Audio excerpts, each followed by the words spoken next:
अस्सलाम वालेकुम स्टूडेंट्स, मैं हूं आपका टीचर मुहम्मद हुसैन गुरेज। आज हम स्टार्ट करेंगे एफएससी मैथमेटिक्स है जी, सेकंड ईयर का। चैप्टर नंबर 4 है, एक्सरसाइज नंबर 4.1 है, क्वेश्चन नंबर 16 है, वीडियो नंबर है 737 और ये मेरा व्हाट्सएप नंबर है, नीचे दिया गया। अगर आपको कोई प्रॉब्लम हो तो मुझसे कॉन्टैक्ट कर सकते हैं। क्वेश्चन है जी कि find the point which is equidistant from the points A and B and C, यानी कि 3 पॉइंट दिए गए हैं, इनसे वो एक जैसे डिस्टेंस पर मौजूद है। What is the radius of the circum circle of triangle A B C. ठीक है, ट्राइंगल ए बी सी है, उसका हमने सर्कम सर्कल जो है उसका जो रेडियस है, रेडियस का what is the radius of the circum circle, यानी कि जो सर्कम सर्कल है उसका रेडियस भी हमने फाइंड आउट करना है साथ में। ठीक है, बेसिक यही चीज़ है। तो ये क्वेश्चन बेसिकली क्या है, हमारे पास एक सर्कल है जी और इसके अंदर एक पॉइंट मौजूद है और वो साफ ज़रा का मिड पॉइंट ही हो सकता है। यहाँ से हम एक ट्रायंगल बनाते हैं इसी सर्कल के अंदर। ठीक है जी, इसमें से हम ए पॉइंट इसको कह लेते हैं, इसको पॉइंट बी कह लेते हैं और इसको पॉइंट सी कह लेते हैं। पॉइंट ए है जी 5 3, ये मैंने अपने पास से रैंडमली लिए हैं, बाकायदा तौर पर नहीं लिए हैं। 2 2 और सी आ रहा है 4 2। अब यहाँ पर इस सर्कल के अंदर एक पॉइंट पी है, वहाँ से पॉइंट ए का फासला पॉइंट बी का और सी का एक जैसा है। उसने कहा है इक्वी डिस्टेंट है, एक जैसा डिस्टेंस है। तो ये हो सकता है, हो सकता नहीं बल्कि यकीनी तौर पर है कि ये सेंटर में ही होगा। तो इस पॉइंट को हम पॉइंट पी कह लेते हैं। ये पॉइंट पी है हमारा और इसके कोऑर्डिनेट्स हैं एक्स वाई, ये हमें पता नहीं है क्या है, हम इसको ए बी भी कह सकते हैं, हमारी मर्जी है। सबसे पहले तो हमने ये पॉइंट मालूम करना है, उसके बाद हमने रेडियस मालूम करना है। ठीक है जी, तो करते हैं जी सबसे पहले। ठीक है, तो जैसा कि गिवन है हमें कि ये इक्वी डिस्टेंस है, इसका मतलब पी ए का फासला यहाँ से लेकर यहाँ तक P A square mod equal होगा पी बी मॉड स्क्वायर के और वो इक्वल होगा पी सी मॉड स्क्वायर के। ठीक है जी, या आप इसे ऐसे भी कह सकते हैं कि पी ए इक्वल है पी बी इक्वल है पी सी के। ठीक है, मॉड ख़त्म कर दें। तो उसके लिए हमें क्या करना पड़ेगा, सावधानी का स्क्वायर रूट लेना पड़ेगा। ठीक है, तो बात एक ही जगह पे आती है, बल्कि बेटर है कि आप ये ना ही लिखें, क्योंकि लेना तो हमें हर सूरत डिस्टेंस फार्मूला ही लगाना पड़ेगा हमें। ठीक है, और वो क्या आता है जी, इसका जो डिस्टेंस फार्मूला अगर हम यहाँ पर लगाते हैं तो पी ए जो आ रहा है हमारे पास वो क्या है जी, पी पॉइंट तो एक्स वाई आता है। मैं यहाँ पे लिख लेता हूँ, पी के कोऑर्डिनेट आ रहे हैं जी एक्स वाई और ए के कोऑर्डिनेट्स कितने आ रहे हैं 5 और 3। इस तरह पी और बी आ रहा है, ऐसे इसको हम ले लेते हैं, इसको x1 y1 कह लेते हैं, इसको x2 y2 कह लेते हैं। तो क्या आएगा यहाँ पर, जब फार्मूला अप्लाई होगा तो क्या आएगा, फाइनल माइनस इनिशियल होता है ना, तो x2 माइनस x1 का square plus y2 minus y1 का स्क्वायर, फिर ये इक्वल, उसके बाद फिर अगले वाले में भी यही लगेगा, x2 माइनस x1 का square plus y2 minus y1 का स्क्वायर, फिर इक्वल टू, फिर बी सी आएगा, उसके ऊपर भी ये लगेगा x2 माइनस x1 का square plus y2 minus y1 का स्क्वायर। अच्छा जी, अब x2 और x1 क्या है इस केस के अंदर, चूंकि हम पी ए की बात कर रहे हैं तो इसमें हम ये लेंगे, x2 कितना आ रहा है 5, x1 कितना आ रहा है x उसका स्क्वायर प्लस y2 कितना आ रहा है 3 माइनस y1 कितना आ रहा है जी y उसका स्क्वायर। अब हम पी बी की बात कर रहे हैं, पी बी के अंदर क्या आएगा, इसको आप साइड में ऐसे कर लें, बेशक ये सिर्फ आपको समझाने के लिए। अगला जो आएगा उसमें भी हम, एक तो पी और एक बी आ रहा है ना, उसके लिए पी के कोऑर्डिनेट्स एक्स वाई हैं और बी के कोऑर्डिनेट्स क्या आ रहे हैं, अब गिवन है -2 और 2। अब इसके अंदर क्या आएगा, x1 ये y1 ये और x2 ये और y2 ये, क्योंकि अब हम बात कर रहे हैं पी बी की। अलग अलग कर लें इनको। यहाँ पर क्या आएगा अब, x2 माइनस x1, x2 यहाँ पर -2 है, ये वाला माइनस, उसके बाद x1 क्या आ रहा है x प्लस y2 क्या आ रहा है ये वाला माइनस y1 क्या आ रहा है ये y। अब ये क्या लिखा था हमने, पी सी लिखा था, तो पी के लिए फिर वही एक्स वाई कोऑर्डिनेट्स और सी के कोऑर्डिनेट्स ये जो होंगे और वो क्या है 4 और 2, और यहाँ पर फिर वही x1 y1 और अगेन x2 y2, 1 आना है x2 y2। ठीक है जी, x2 क्या आ रहा है, इसके लिए 4 आ रहा है, अब x1 कितना आ रहा है x प्लस y2 क्या आ रहा है 2 y1 क्या आ रहा है y, और इसका स्क्वायर। उम्मीद है कि आपको समझ लगी होगी। अब ये तीन चीज़ें हैं, तो यहाँ पर यही चीज़ लगेगी कि यहाँ पर लिख लेते हैं x इक्वल हो y इक्वल हो z के, ये बेसिक रूल है उसका अलजबरा का। तो हम कह सकते हैं कि x इज इक्वल y है और x is equal to z है, ठीक है। तो यही चीज़ हम यहाँ पर यूज़ करेंगे। हम पहले इसको और इसको इक्वल लेंगे, फिर उसके बाद इसको और इसको इक्वल लेंगे, ठीक है, इस चीज़ को अप्लाई करते हुए, ठीक है। यहाँ पे बेशक लिख दें कि एज वी नो दैट कि x equal y equal z हो, तो x इक्वल होता है y के और x इक्वल होता है z के। तो अब यही चीज़ हम यहाँ पे अप्लाई करेंगे। नाउ क्या आएगा जी, फर्स्ट वाला सेकंड के इक्वल है, फिर फर्स्ट वाला थर्ड के इक्वल आएगा। तो क्या है 5 माइनस एक्स का स्क्वायर प्लस 3 माइनस वाई का स्क्वायर। इसको इक्वेशन 1 का नाम दे दें, ये वाली जो मेन आ रही है ना, इसको इक्वेशन 1 का नाम दे देते हैं। इक्वल होगा इस सेकंड वाले के -2 माइनस एक्स का स्क्वायर प्लस 2 माइनस वाई का स्क्वायर। तो क्या आएगा जी, अब इसका स्क्वायर ओपन करना क्या होता है, फर्स्ट टर्म का स्क्वायर प्लस सेकंड टर्म का स्क्वायर, ये फर्स्ट टर्म है सेकंड टर्म, उसके बाद -2, उसके बाद फर्स्ट टर्म और सेकंड टर्म, फिर ये वाला प्लस, अब उसके बाद इसका स्क्वायर ओपन करना है हमने, 3 का स्क्वायर फर्स्ट टर्म का स्क्वायर प्लस सेकंड टर्म का स्क्वायर फिर माइनस ये वाला, फिर उसके बाद 2 फार्मूले वाला, फिर first term 3 second term y equal to ये वाला।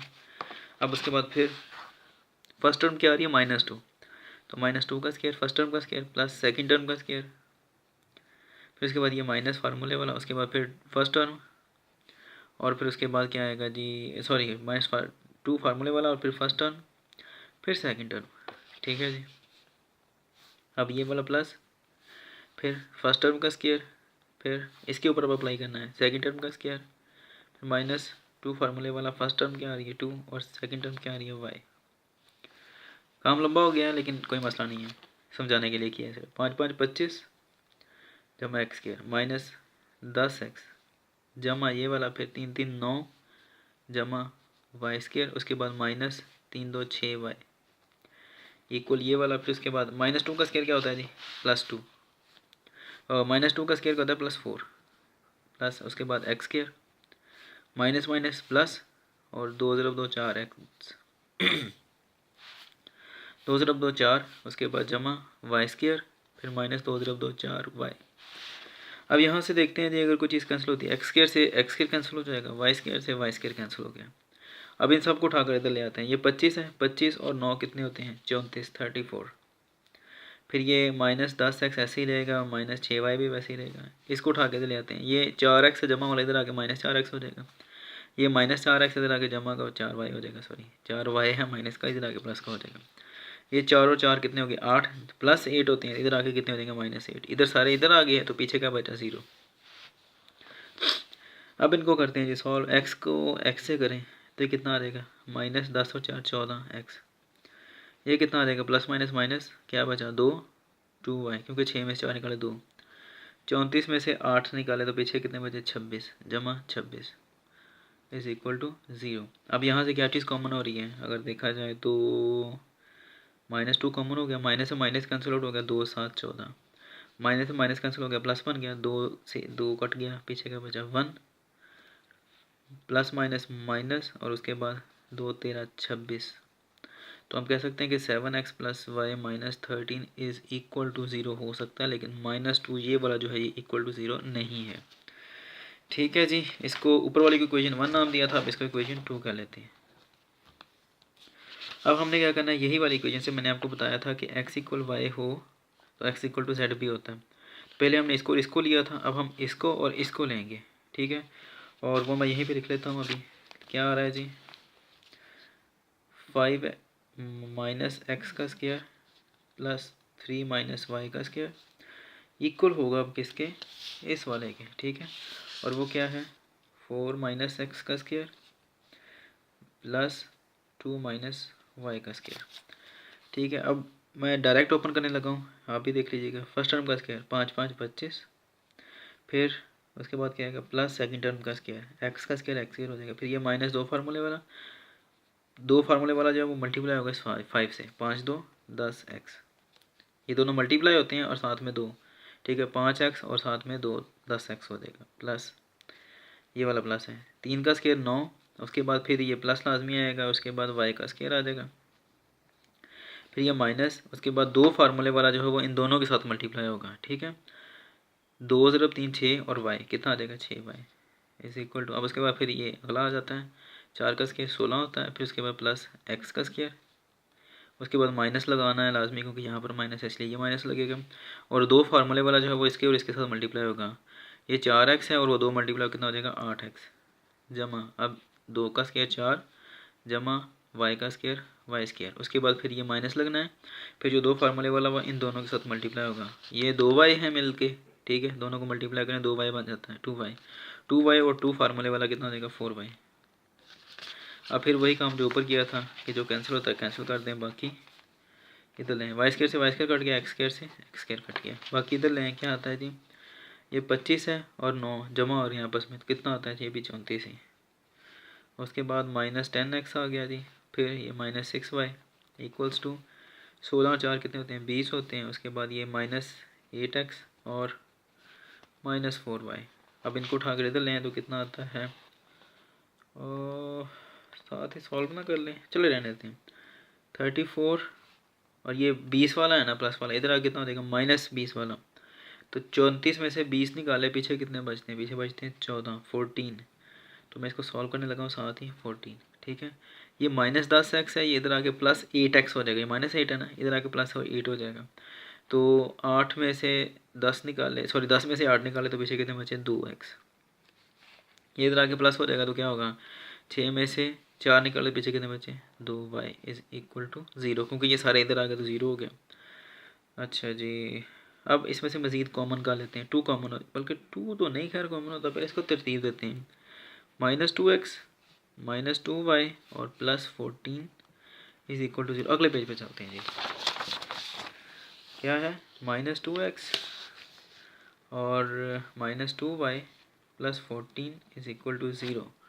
ठीक है जी, अब इसमें से माइनस 2 कॉमन हो रहा तो x माइनस माइनस प्लस, 2 से 2 कट गया y बचा, माइनस प्लस माइनस माइनस और 2 7 14 इज इक्वल टू 0। क्या बचा जी x plus y minus 7 is equal to 0 where minus 2 is not equal to 0। अब ये इक्वेशन नंबर 3 आ गई, हमने 2 और 3 को अब सॉल्व करना है सिमल्टेनियसली। ठीक है, एक ये आ गई सॉल्विंग इक्वेशंस 2 एंड 3। अच्छा जी, तो इक्वेशन क्या आ रही है हमारे पास, वो ये है 7xy और माइनस 13, 7xy और माइनस 13 इज इक्वल टू 0, और ये क्या आ रही है x plus y minus 7 is equal to 0। Simultaneously solve करना है तो इनको सब्ट्रैक्ट कर लेते हैं, तो ये minus y plus y cut गए, ये क्या बचा अब हमारे पास, यहाँ पर एक है ना, 7 में से 1 निकाला 6x, इन दोनों को माइनस करें, ये प्लस माइनस माइनस बड़ी रकम माइनस वाली तो माइनस आ जाएगा, 7 में से 13 में 7 निकाले तो 6 बचते हैं इज इक्वल टू 0। 6 कॉमन कर लिया, पीछे का बचा x माइनस 1 बच गया, यहाँ पर भी x माइनस 1 इक्वल टू 0 हो सकता है लेकिन 6 इज़ नॉट इक्वल टू 0। इसको उधर ले जाते हैं, x इज इक्वल टू क्या आ जाएगा हमारे पास 1। अब इसको पुट कर देते हैं या इक्वेशन 2 में या इक्वेशन 3 में, जिसमें मर्जी कर दें, पुट इन इक्वेशन 3 कर लेते हैं क्योंकि हमारे सामने पड़ी हुई है। ठीक है, x plus y minus 7, x plus y है ना, x कितना आ गया 1, x plus y minus 7 is equal to 0। ठीक है, y माइनस ये 1 है तो 7 में से 1 निकालो, पीछे कितने बचे 6, y minus 6 is equal to 0 और y कितना आ गया हमारे पास 6। तो हम कह सकते हैं कि सो p ऑफ एक्स वाई था हमारे पास, वो इक्वल आया p ऑफ x कितना आ गया 1 और y कितना आ गया 6। तो ये आ गया हमारे पास पॉइंट। बेसिक हमारा काम क्या था कि हमने जो रेडियस था वो फाइंड करना है। रेडियस क्या है, p से लेकर b तक का फासला या p से a तक का या p से c तक का फासला। ठीक है, तो जब हमें p ही नहीं मालूम तो फिर हम कैसे मालूम कर सकते हैं कोई और चीज़। तो इसके लिए हमने पहले p को मालूम किया, उसके बाद अब मालूम करेंगे बाकी चीज़। ठीक है, अब हम क्या करेंगे, यहाँ से लेकर यहाँ तक का डिस्टेंस मालूम करना है तो कोई भी चीज़ लगा दें इसके ऊपर, यानी कि या पी ए का मालूम करें या पी बी का या पी सी का, क्योंकि सारे ही एक जैसे डिस्टेंस पर मौजूद हैं तो जो मर्जी मालूम कर लेते हैं और सबका एक जैसा ही आंसर आता है, मैंने चेक किया है।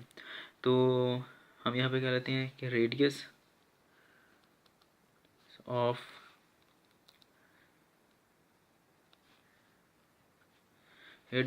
Of circum circle of triangle A B C क्या है हमारे पास, रेडियस हमको कह लेते हैं पी ए भी हो सकता है, पी बी और पी सी भी, कोई भी हो सकता है। ठीक है, तो इसके ऊपर अब हम क्या करेंगे, डिस्टेंस फार्मूला अप्लाई करेंगे। ठीक है, इसमें अब मैं यहाँ पे लिख लेता हूँ पी के क्या है कोऑर्डिनेट्स 1 और 6 अभी हमने मालूम किया ये वाले। इसको हम कह लेते हैं x1 y1 और पी ए है तो ए के कोऑर्डिनेट्स क्या आ रहे हैं हमारे पास, बहुत देखते हैं, वो आ रहे हैं 5 और 3। ये वाला हमारा x2 बन गया, ये y2 बन गया। ठीक है, फार्मूला क्या है यहाँ पर, x2 माइनस x1 का square plus y2 minus y1 का स्क्वायर। तो कर दें अप्लाई। x2 क्या आ रहा है 5, x1 कितना आ रहा है 1 प्लस y2 कितना आ गया जी 3, y1 कितना आ गया 6।